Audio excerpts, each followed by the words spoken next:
Street raised, I was brought up with a G state.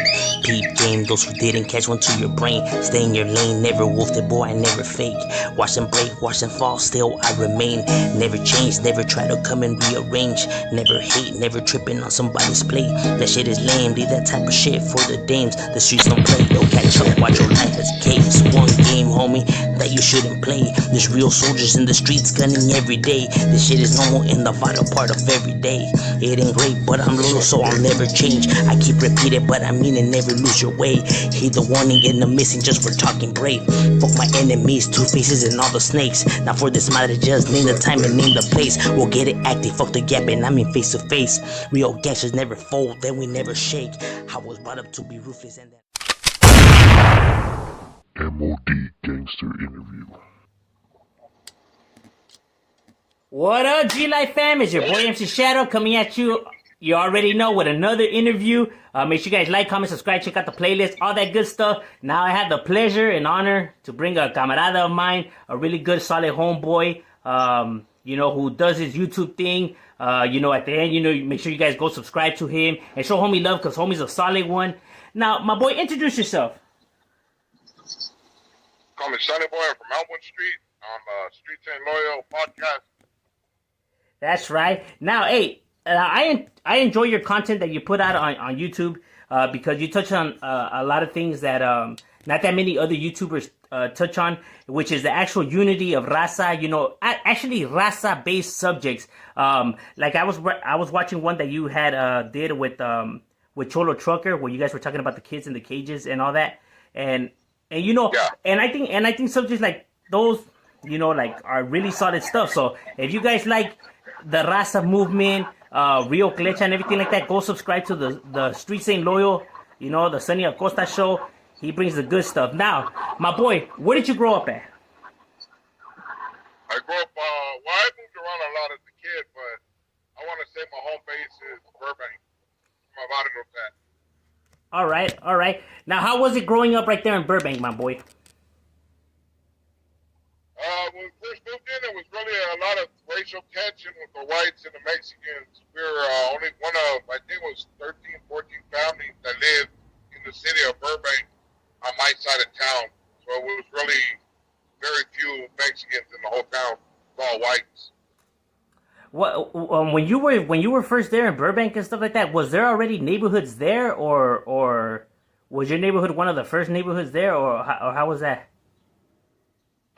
No, there was actually a Burbank 13 was there before us, and then another neighbor, wannabe. It was a group or Burbank punk organization. It was a punk rap gang that started right there, and then that's when we came in, about the third gang in the city. Oh, all right. Now, my boy, back in your times, in your era, when you were out there running in the streets and stuff like that, what type of music did you guys hear? Like, what type of music were the homeboys bumping back then?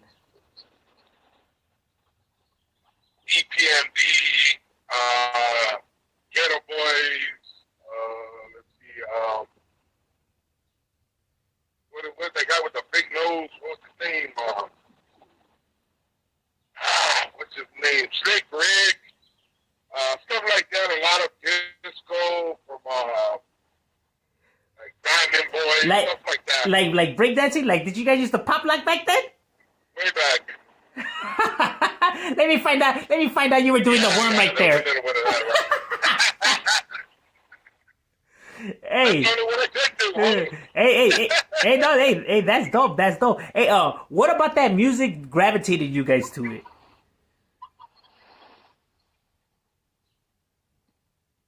Probably the most gangster thing back then. They had a lot of love songs back in the day when I was growing up. A lot of Madonna, stuff like that. Hey, you just didn't want to bump. Hey, my boy. So when you guys would go bust hollies, what were you guys busting hollies to, my boy? You know what, dude? I used to get the homies pissed off because I would want my oldies. I'd be pumped up with my oldies. Even to this day, my lady, if I get in there with somebody, she's like I get in a grouchy mood or I want to run up on somebody, she's like, Yeah, you need to stop watching listening to those damn oldies all the time. Because he knows I'm a snapper, dog. But it was, a lot of it was oldies, and then homies would get mad because they'd be wanting to run something like eating a puppy, running oldies, doing it. I'm going to run what I want. Yeah.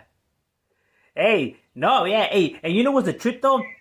That nowadays homeboys, like they don't want to be bumping like the rolas because they be like, oh man, that's some lovey-dovey shit or that's something like. But it's like, hey, homie, our OGs were bumping nothing but old, and that's all they talk about, homie. So like, what you guys over here ashamed about? You feel me?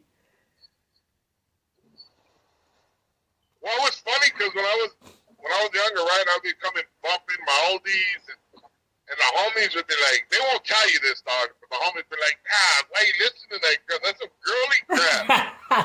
And then now that they're older, they'll be like, yeah, homie, I remember I used to bump this when I was a kid. Nah, you damn liar. Like that stuff.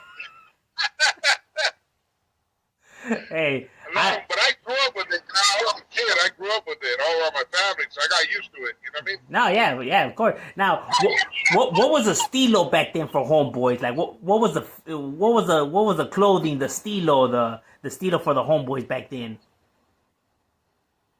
Of course, we had the Dickies, corduroys. Let's see, we had the house shoes, the Converse, The hush puppies. You guys had the hush puppies. hush puppies, the winos. The Charlie A lot Browns. of it, there was no baby cuts back there. There wasn't no baby cuts, but we had the baby browns. You know what I mean? The bumblebees. We had all that. But it was You guys had the county pants, the county brand pants. Hey, those are No, female. we didn't have those values. No, dog. tampoco. We didn't have we had Yeah. Frisco's back there. We had Frisco's. Oh yeah, the I can't even afford Frisco's. it if we can afford that stuff. Then it was the Ben Davis, no, the monkeys. Yeah, that's when you could afford that stuff, dog. You know, That was the baller homeboys. That was the baller homeboys. Oh yeah, the baller homies. The one that had two parents. The homeboys had the ones where you cut up the pants to make shorts. Yeah, exactly, dog. Oh shit. Yeah, Hold on. no, Right? yeah, I feel you because I remember cutting up the pants to make them shorts, homie. You got to do what you got to do, dog. You know what I mean? Oh yeah, we didn't have baby cuts back then. We had the big ass cups, dog. It didn't matter. You saw up a piece, just one piece, just to hold it up.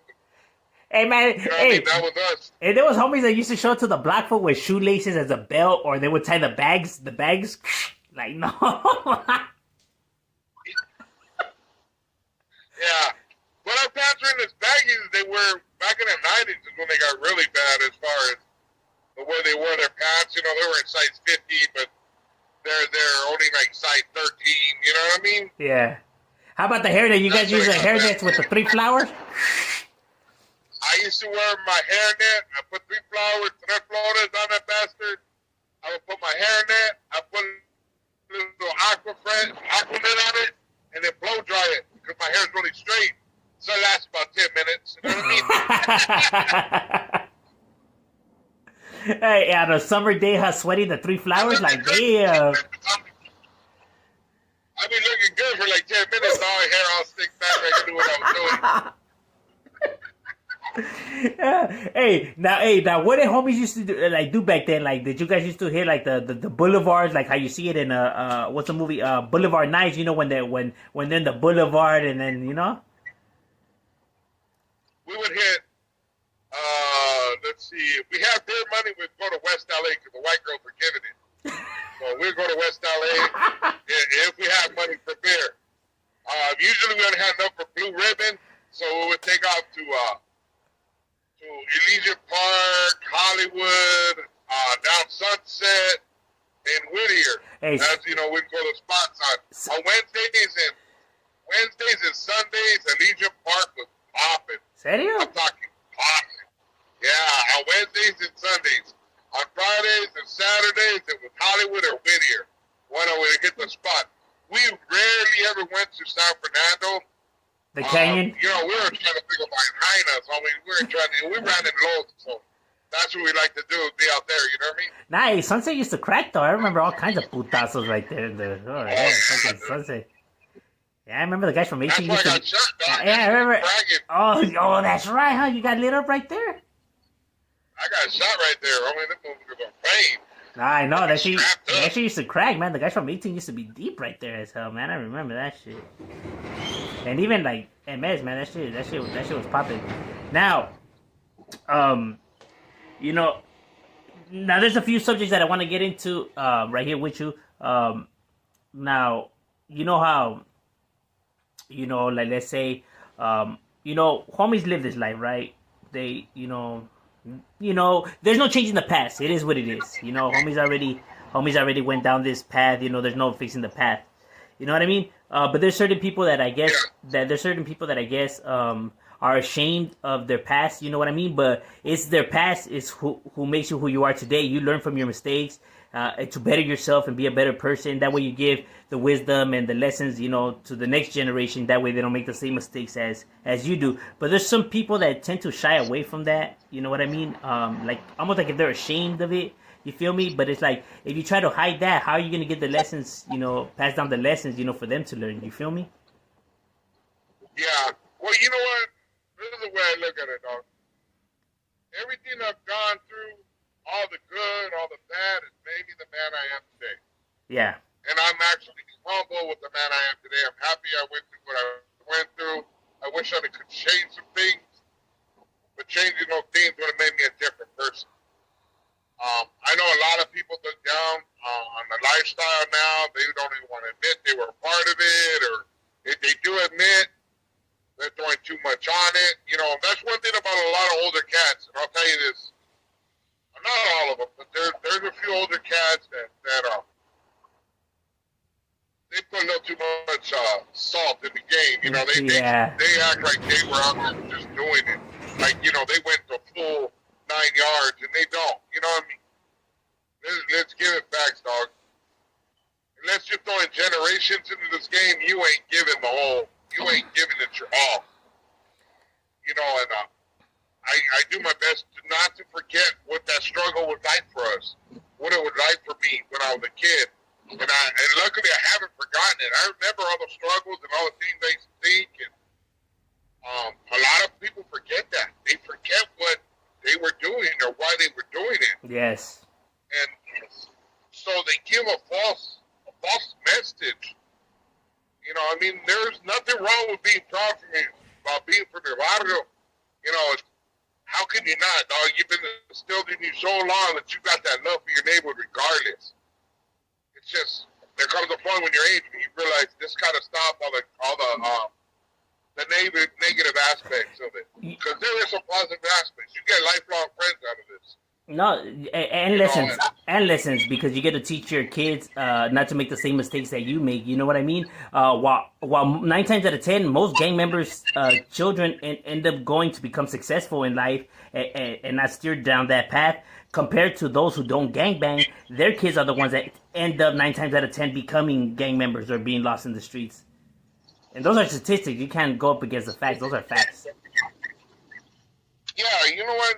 It's my kids, I taught my kids not to gangbang, thankfully, you know what I mean? But at the same time, they know this life, they know what it details, and I tell them, look you see these older dudes, you don't see these guys around anymore, and if you do, you see them all screwed up, and they keep going. And luckily, I'm not there. I haven't been there, you know what I mean? I got a roof over my head. I got food in my stomach. God knows I got food. Oh, yes, you do, Sonny. Yes, you do. And then and we're talking ribeyes and shit, homie. We're talking good shit. We're not talking that fake shit. But it's all that stuff I've learned from, you know what I mean? And my kids have learned from it. They see it. And I would tell them, because sometimes they be looking down on people. Don't be looking down on people.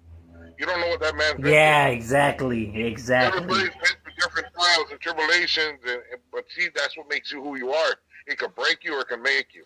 Yeah. Right now, it's making me, thank God. And you know what? And it's a trip that I do see some channels on here that have, you know, background, you know, with the streets and stuff like that, and yet they choose to judge everybody on YouTube, right? Like they want to be judging them, and it's like you almost forgot what it was to walk in them shoes. Like that guy's probably going through all kinds of struggles and everything like that. Yeah, you want to be bashing him, right? And you think by bashing him that you're steering him straight, but you're not. You're a part of the problem. You're not a part of the solution. You feel me? Like there's some homies on here that literally be talking at their convenience. At the convenience, they want to say that they're from the streets, and at the convenience, they want to say that they're not a part of the streets. You know, whatever fits the situation, then they want to implicate it on there. You feel me? And being like that, then that's when the message gets like tainted. Like, okay, so are you from the streets? Are you not? You know what I mean? And that's when you get that polarization where it's like, okay, this guy's just playing it at his favor just whenever he wants to play the hand. You get what I'm saying? Because there's homies on here that literally want to be insulting not even like giving clecha or consejos. They're literally insulting the life that they once were a part of and stuff like that. You feel me? But like you said, this is the life that made you the man today. And don't forget that the fucked up situation that we were in growing up, which is the reason why we were part of this life to begin with. It's almost like if they forget that we went through all this shit. Like if we just woke up and we had a castle and everything like that, we just decided to be gang members. You feel me? Yeah. You know, a lot of it is just loyalty towards somebody. Some of these guys get in it because they want a name. Some guys get in it because they're just loyal to somebody. And somebody else made that mistake, so they jump in full board. Other people like that reputation, like that excitement. It's like a drug to them. But like some of these guys, they get out here and they talk all this shit, and then they show a picture of themselves with their homies, or and there's nothing wrong with it. I'm not saying there's nothing wrong, but don't bash it either. Yeah, exactly. Go there and bash it. That's the problem. Is you're giving them two different messages. Some people are just on YouTube to be famous. That's all it is. Is they're narcissists, and they just want to see their picture, or they want to see themselves blow up, or they feel that they got more coming than they actually do. You know, and it's not and all they're doing is playing off our homies misfortunes. You know what I mean? That's all they're doing is playing on our weaknesses. That's not right. Yeah, it's kind of like saying, if you come from a family and your family like sells drugs, like your family, you know, your mom and your pops and your family, whatever, they were drug dealers and there was these bad people and stuff like that, and they get raided and, you know, prison and all this stuff. So they do all these bad things and then they get busted for it. You're still going to be proud of your last name nonetheless, because that's your family. You're still proud of your last name. You're still proud because that's who you are. Same with the homies and their neighborhoods. That's how we see it. We see it like it's our last name. You know, we're proud of like where we're from. You know what I mean? Even though we made mistakes, we learn from them, and we could push a positive movement, right, for the greater good of the raza and stuff like that. You could still be proud of your neighborhood and proud of like where you came from, because it is the man that made you today. And it's the reason why you're pushing this message forward to begin with. There's this unity and everything like that because you understand the struggle, because you lived it. You know what I mean? So if it wasn't for that, you wouldn't be who you are right now, pushing the message that you're pushing now. Well, like I recently had my homeboy villain that passed away at 17 from a drug overdose, right? Yeah. And I had a conversation with a lot of my homies, and I told them, you know, you guys understand how devastating this is, right? And like, yeah. And I go, I said, but you're really not going to really understand it until you get to my age. He goes, what do you mean? And I go, dude, to you, he's just like a brother. He's on the same level as you right now. But when you get older and you realize it starts to weigh on you. He never even had a chance. He was a child. He never had a chance to live his life. It starts getting heavier. That's when it's really going to hit you. That's when it's really going to hit you. When you think about the homie and say, damn, homie never even grew up, never had a chance to grow up. Never had a kid, never had a wife, you never got to watch his grandkids. His kids graduate from school. And that's when the real stuff starts to hit you, is when you start seeing your kids grow up and graduate from school and make you proud and all that stuff. That's when it starts to hit you. And then you realize that, damn, all the people that are gone from when you were in childhood never had the opportunity to see that. Yeah. And that's what drives me even more to say, hey, you know what? If I can save one kid or help one kid, I'm going to. And these guys think, for some reason, that these kids are stupid. They can't see the truth. And yeah, you can run game on these kids, but eventually your true character's gonna come out. You know, I could run around here and tell you all these war stories about what I did. What does it matter? All I did was hurt somebody. I'm trying to help somebody. I ain't trying to hurt nobody no more. That's why I don't come out with all these little war stories. You know what I mean? Because to me, you know, there's going to be people that come up and say, yeah, that's true, or that isn't true, or that, or you put too much on it, you know, whatever. I don't want all that. I'm just trying to show you. I did my time. I did what I did. I got busted. I did my time. And all I'm trying to do is push forward now with a positive part so that the Marraza, even a couple kids stop doing what they're doing before it's too late. Yeah, you know what? And there's one thing that when I watch a lot of videos on here and they try to give, like, I guess, like, consejos to the raza and stuff like that, right? Like, try to school them or whatever. One thing is being honest, right? Telling it how it is, right? Like, telling it how it is and being honest. And then there's another thing that of insulting somebody. You feel me? When you're telling somebody, well, you're a fucking moron and you guys are fucking idiot. Like, you're not helping. You're not helping the situation right off the bat. You feel me? Put yourself in their situations when they're stuck in that twister, and then have somebody telling you, well, you're a fucking idiot and woo. My boy, that is not how somebody's gonna better themselves. You feel me? If anything, that's your own ego. That's your own ego because you think that you have the answer, you have the solution, and you could teach them. And now I'm about to give you the answer because I'm smarter than you, I'm greater than you. You're the moron. I'm the superior person. That's pretty much how you're coming at that person. You feel me? It's their own ego, and I think that they get blinded by that because, like you said, you know, it's narcissistic tendencies. So they're just not able to see that. You know what I mean? But that is not how you help somebody. You feel me? You gotta take their feelings and their emotions into consideration and find a way to properly have a conversation with somebody like an adult. You feel me? People always talk about showing respect. Let's talk about respect and stuff like that. But then when it's their turn to dish it, they don't want to dish it. So they come all disrespectful, yet they demand the respect back. It's like, well, how the fuck is that? Like, the way you come at people is how they're going to come at you. You feel me? So don't be mad when they're telling you, nah, well, you know what? Fuck you. You're the fucking idiot. You know? Like, oh, and then they'll be like, oh, look, they don't want to learn. They don't want to learn. No, look how you came at them. You feel me? Come at them right, and they'll come at you right. There isn't. See, a lot of people think that we're just gonna find this magic answer that fixes everything. Rome wasn't built in one day. We're not. Right. This is. You got multiple personalities. Nobody's the same. We're all different, and we all got into this game for different reasons. Agreed. Me, I got a personal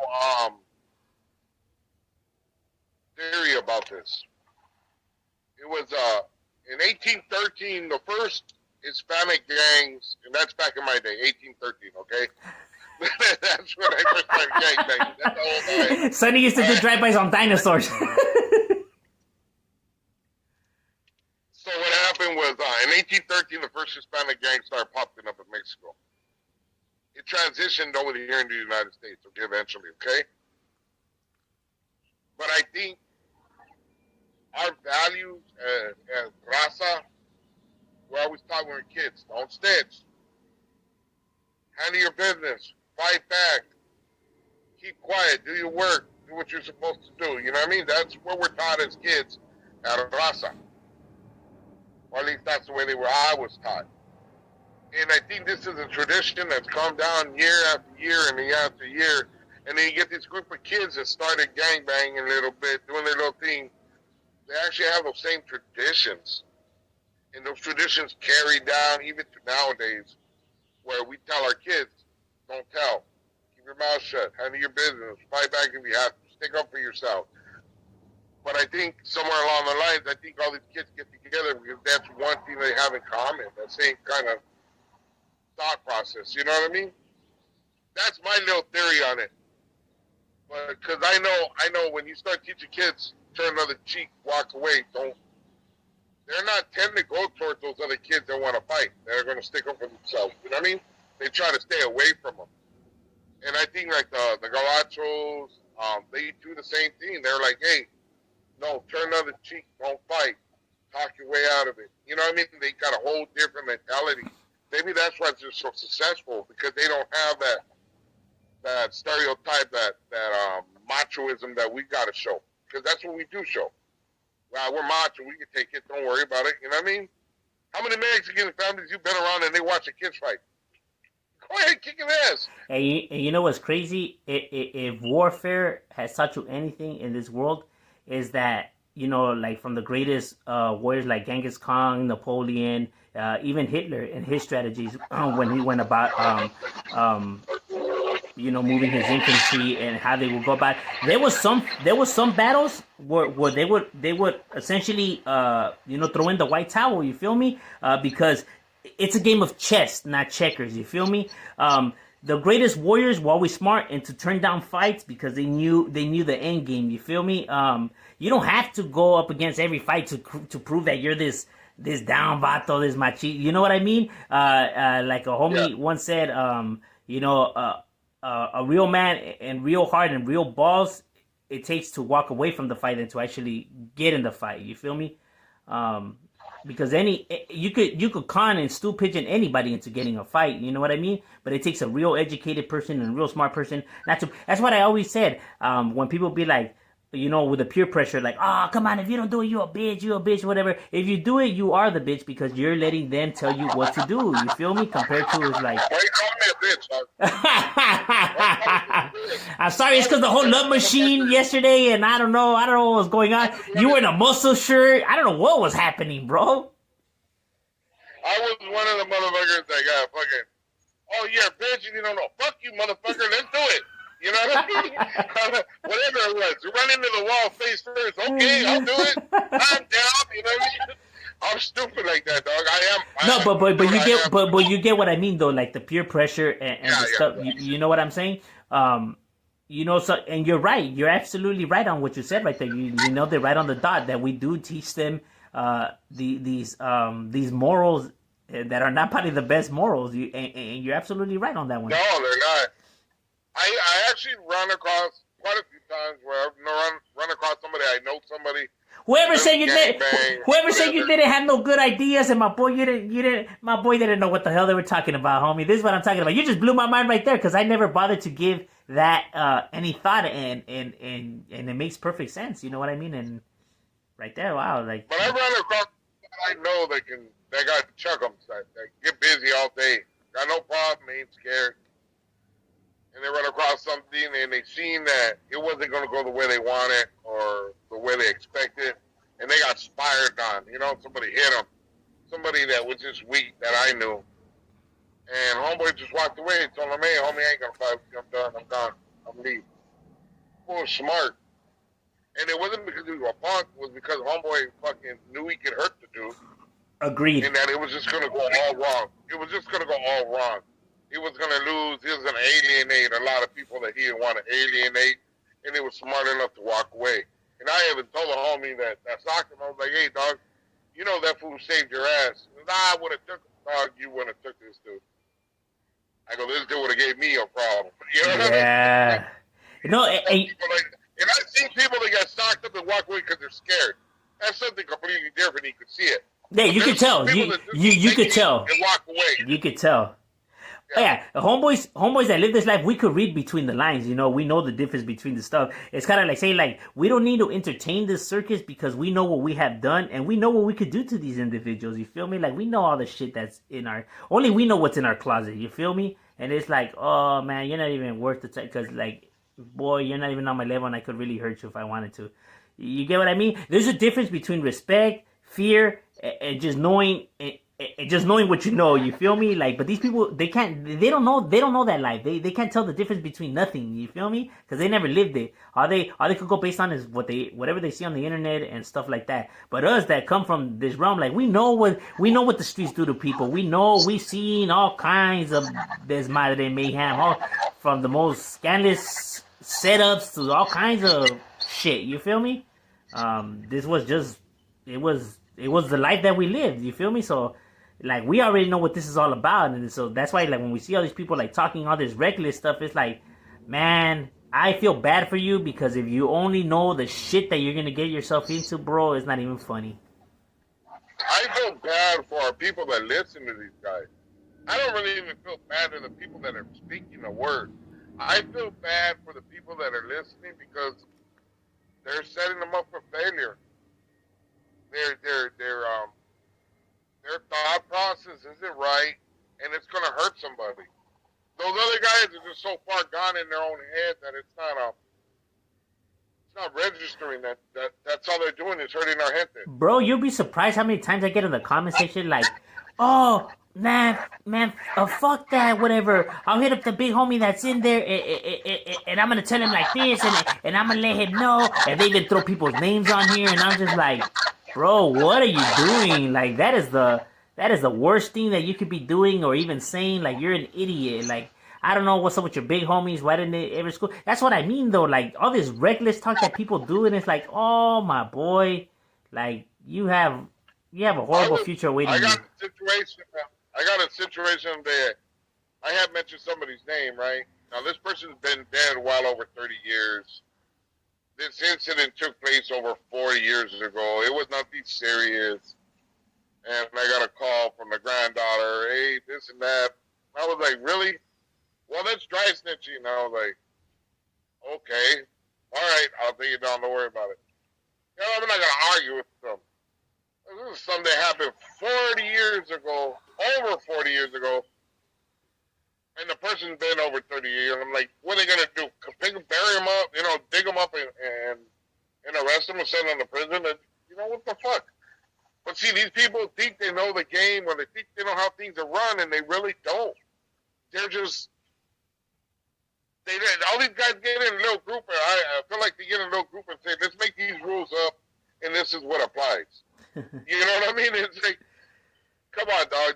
You know, people talk about, oh, I know what it's like to be in prison. No, they don't. You don't. No, they don't. Dude, you know, and I know, I've been in prison. Every day something changes. It's a new game. They literally make the rules right on the spot. They make it on the fly. Yeah. Depends how they woke up that day. Whoever's running the yard, however he woke up that day, that's pretty much how it's gonna go. Everybody's in trouble. Yeah. You know what I mean?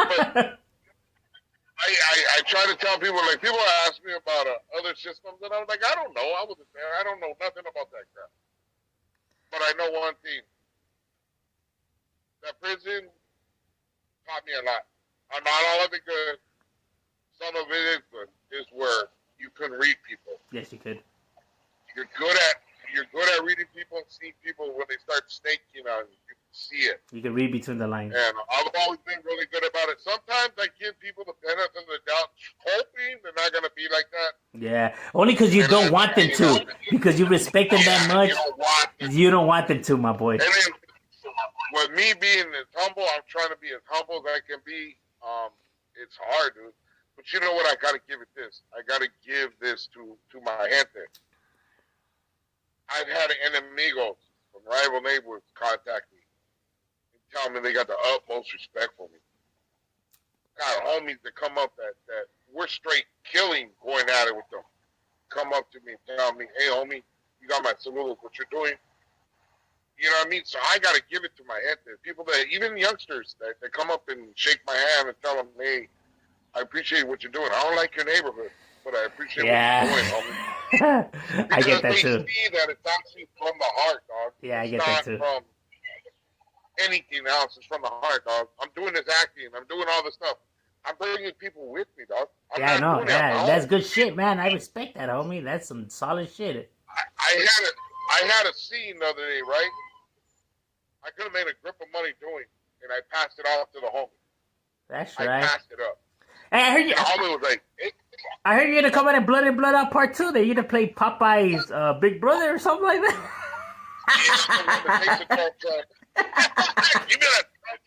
I ain't talking about it. I'm taking it. I'm just taking it, homie. We don't make it. We just take it. That's right. I don't mean that, bro. I want you to be my style. No. But, you know, hey, homie, it's, I passed up a lot of money to let another homie. That's solid, homie. That's solid. And I've been doing it. I counted last night. It's 10 people I got in a movie and TV already. And I've only been in 5. Man, that's... Fuck, that's... I'm pushing. Yeah, that's dope, man. I'm pushing where the homie can get in there and change your life and get off these streets. Yeah, hell yeah. See, that's why you guys need to go subscribe to Sonny Boy's channel. That's why you guys need to go subscribe. Do you hear this, man? That's why y'all need to go subscribe, homie. you know, and homies are like, hey, fool, you gonna make it. It ain't all about the money for me. Yeah, I need money to survive. I need money It's a to necessity. get my camera. Yeah, but you know what? Like I got a saying that I came with nobody else. I do with what I have until I can get what I need. This is what I'm Agreed. doing. And I think I got like $500 saved up for camera right now. That's all donating money from people. Somebody donated me green screen and all that good stuff. You know, that was a pretty penny. You know, and I appreciate everything everybody's doing for me, but it's for my people. I'm to help my people out. Hey, and that You know what I mean? that's solid. And then I don't care about, you know, last night was a big discussion about BLM. I don't care about BLM. I care about my people.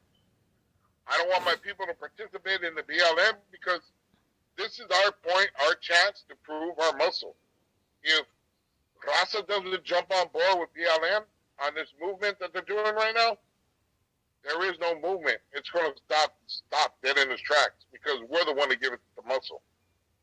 And we need it right now to prove that, you know, when our kids is in the cages, you don't see BLM backing us up. You don't see them about doing anything when we have a problem. We need to worry to fix our house, clean up our house before we worry about anybody else's problem. At least that's my opinion. You know what I mean? Yeah. And you guys brought up a very, very, very solid point when you guys did that video with you and Cholo Trucker, where you were saying that now that Trump's out of office and Biden, you know, went in there and everything like that, all of a sudden the marches, the rallies, and all that for the children stopped. All the celebrities stopped speaking about it. It was all the trend in the moment. And you're right. And I had even told my wife that. I told my wife, this is just a trend. Wait till Trump's out of office. I swear to God, I told her, wait till Trump's out of office and Biden moves in. Everyone's going to fucking forget about all this. This is just a political move by the Democrats. You know what I mean? People always put the Democrats that they're these good people, these saviors. Oh my boy, they're playing some of the games as well as the Republicans. You feel me? It's at their hands. You know what I mean? They're both equally scum. You feel me? Because they only care about their movement, their agenda. They don't care about the people.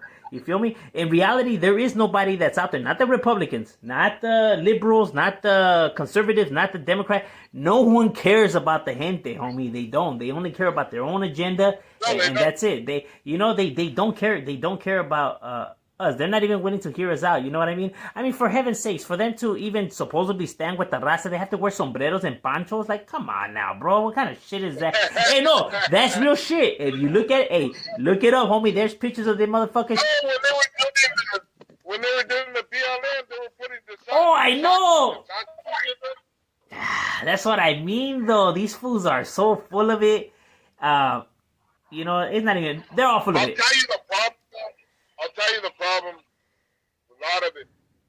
It's these guys that come up here talking about the movement, and we need a vote. We need to do this. We need a voice. We need a platform.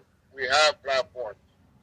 We have voices. We have a lot of us out there that are doing it. Just we don't all have a game plan. We're all doing. Yes, I agree. They're everywhere. They have no structure. No structure. I agree. No structure. They do these rallies. These guys will talk about the movement and all this, that, or why I should do it like this. We do it. They have no game plan. You know what made Martin Luther King one of the greatest of all time in doing it? My boy, he had a plan, homie. He had a location where they were all going to meet at. He had a path in which they were going to march to. He had a destination in which they were going to reach. You know, where they were going to reach and what speech they were going to give and what their demands were. Specific. Not over the top. Not something that's outrageous, like demanding by now the law changes. Something that's reasonable. You know, something that could be done. Not like these people that nowadays are demanding all this, and that, and they demand it now. Like, that's not how the government works. You know, like, you know what, dog? It's crazy. We are working on something right now, dog, and I explained a little bit to you about it. Yeah. We're going to have a function coming up soon. That's where I'm going right now to have this. It's a good. We're doing a meeting right now on it. That's where I'm going to right now.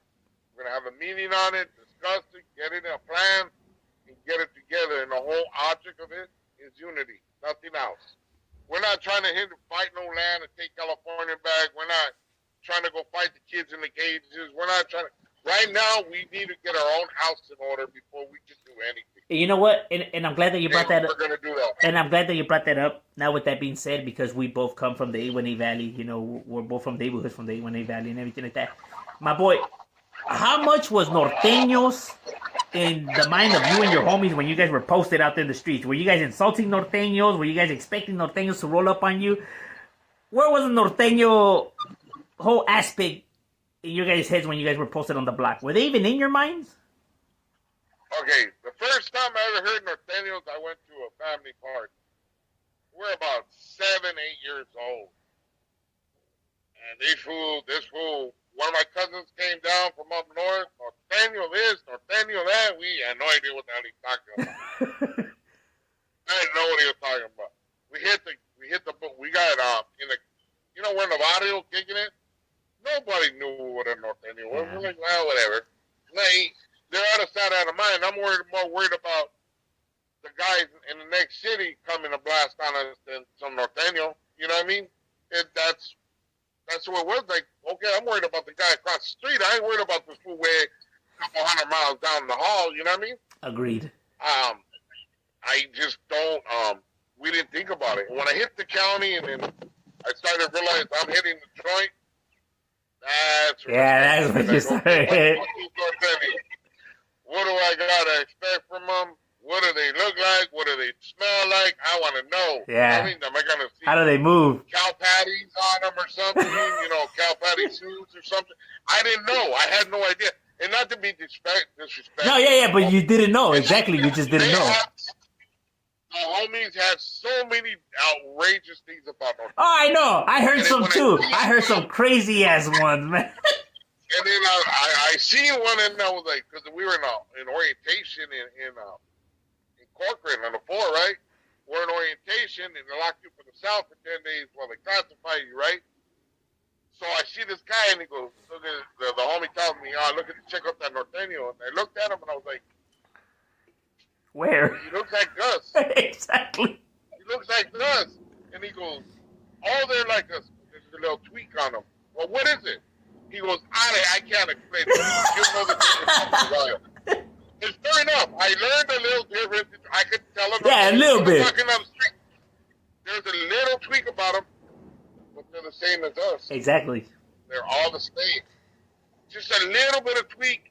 And that might be a little bit tweak. There's a little tweak between us and guys from exactly. Us and guys from West Los. There's a little tweak. There's always something a little different. I could tell a guy from Los. I could tell a guy from South Central. I could tell a dude from the harbor area. Yeah, that's real talk. That's true. You could. You know, it's true. Most homies that are like South Central and Compton and stuff like that, they got their Chuck T's, you know what I mean? They got a different lingo, a little bit more of a different move to them than the homies from East LA. The homies from East LA are more like the old school Pachuco style, is more Chicano code. You could tell from different areas, which area people are coming from. Just a little tweak, like you said. Now, with that said, how do you feel, or how do you see the whole norteño and sureño movement and stuff like that? You feel me? I want to hope, but I know from experience. Yes, I know. that it's probably not going to happen because the homies in there are just night and day. It's going to be one knucklehead. Just like when you go and kick it with somebody from a different neighborhood, you might bring a homie.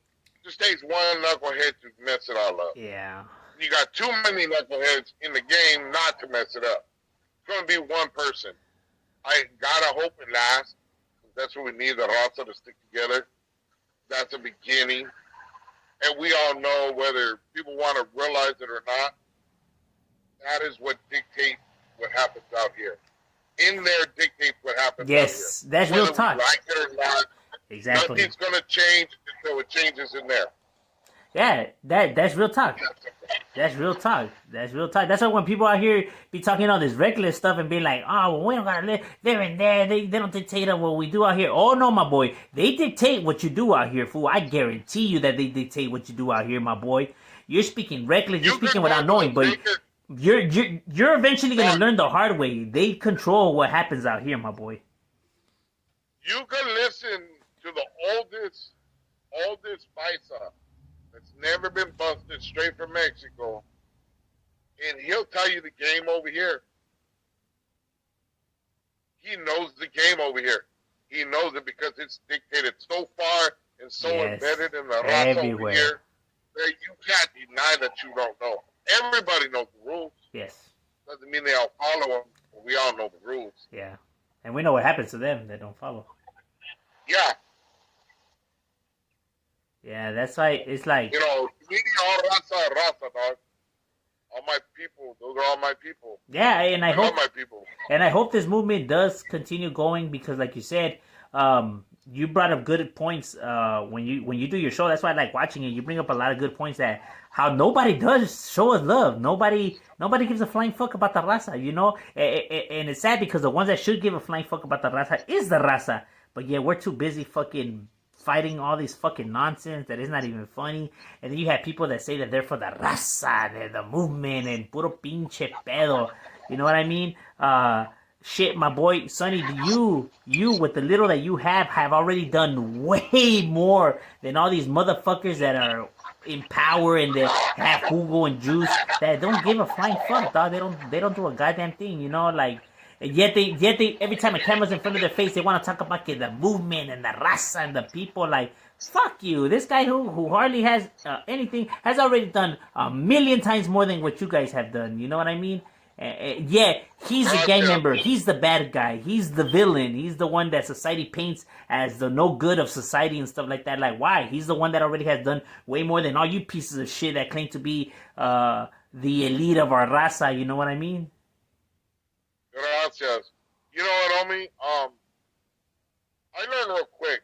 We went to the cage, the downtown cage and the kids. Yeah. Kids. When we got there, fools started talking about we need to have a revolution to take California back. Then the indigenous people, they jumped up and wanted to talk their spill. And then BLM jumped up. And all these, like, 5 or 6 different organizations jumped up and started saying what they wanted, right? I was sitting there and I was looking at the homie. I was like, hey, man, when are they going to talk about the kids in the cages? Exactly. That's priority number one. And I was like, see, everybody, this is why it's not going to work. I go, you know what, don't ask me to come out here again because it's not going to happen. I'm not going to waste my time. Unless you get, and I was telling one of the main dudes, unless you guys can come up with an agenda, the talk, one agenda that we need to deal with.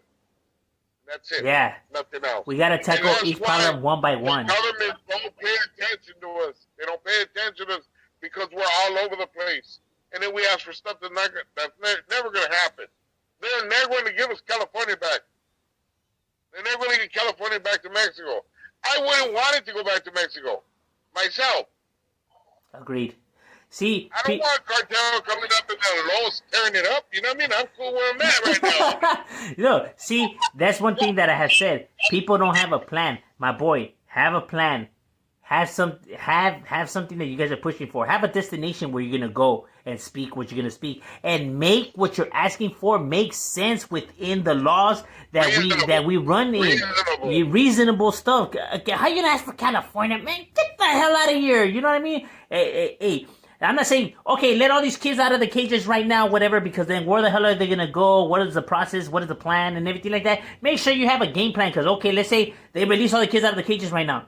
Where are they going to go? Who's going to feed them? Who's going to take them in? What's going to happen? That's what I was saying. People need to have a plan. They need to have a plan.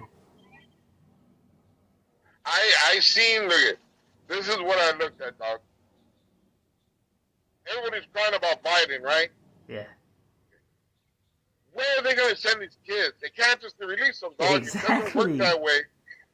And then they were talking about why he doesn't let any cameras in the institution. Okay. All right. I got you. You know that what institution does? Exactly. Institutions don't do that. It's forbidden. Exactly.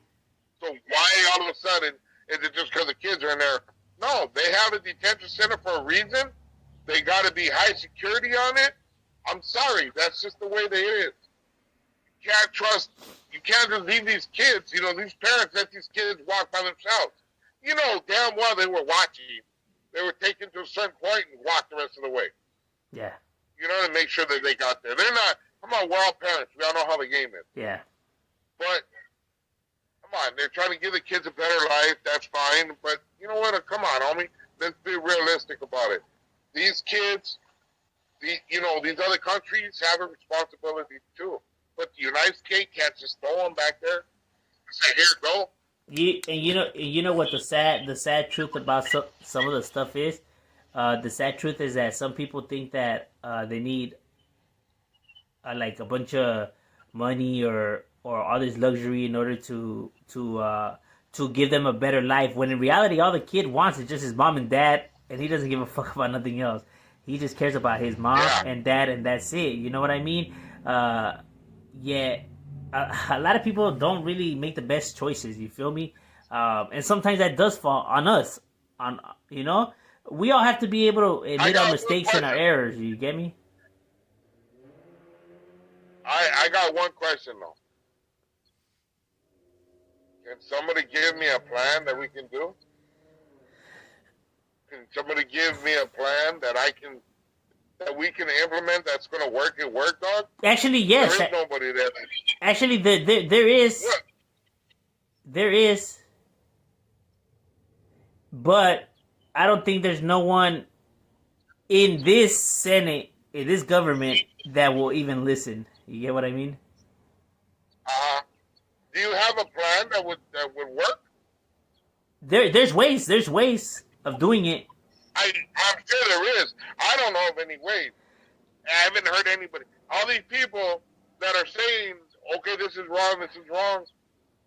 Like I have looked into some laws and everything like that, and some strings to pull and everything like that. But it has to go through the Senate, and they still have to get the vote on it and stuff like that in order for even to be approved, to even be looked at. You get what I mean? And the way that the Democrats and the Republicans just don't see eye to eye, I don't see it happening.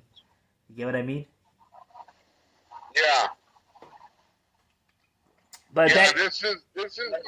But like I said, it's show me a plan. Everybody's talking, but nobody's showing us exactly. No one's coming through with. If we get a plan, then we can back it up. I agree. But the plan right now, they have no plan. Nobody has a plan. No, they want to take California like Planet of the Apes. No, I agree with you, Sonny. Okay. You know what I mean? But yeah. But I just want to say gracias for allowing me to interview you and all that stuff, my boy, because I know that you got to hit this meeting because, you're a big celebrity. You're going to be Miklo Part 2. No, Popeye. No, you're going to play Big Al. Well, there's a ray of sunshine under all that dark meat. My boy, gracias. Hey, and like I said, all of you guys go subscribe to the Streets Ain't Loyal, the Sonny Acosta Show. As you can see, homie has an intelligent and a good head on his shoulders. Homie's trying to actually do stuff for the raza. You guys need to go subscribe to the man. He has the brains. You feel me? Now, my boy, gracias. And if there's anything you want to say or anything you want to get off your chest or anything like that, if you want to send a vessel to Love Machine or whatever, here's a time right here, right now, my boy. No, Love Machine can kiss my ass. I'm after Eva Mendes, homie. Eva Mendes, I'm in love, girl. Ever since we were in high school, I'm still in love. Get at it, homie. Nah, Streets Ain't Loyal Show on YouTube. Support us, and we're just trying to get everybody together. We got a function going to be happening in the summer. Everybody, including Shadow, yes, and your supporters are all allowed to come. And we're going to show unity, homie. Yes, sir. We're working on something big right now for everybody. And we got a big surprise coming for a lot of people and a lot of YouTubers, dog. We're going to blow everybody out the water with this, dog. Yes, sir. Yes, I heard the plan, and it's the best plan ever. By example, we're going to show you, dog. Real shit. Gracias, dog. I appreciate your help, homie. Hey, and like you guys already heard right here, like I said, go subscribe to his show, MC Shadow, and we out. All right, homies.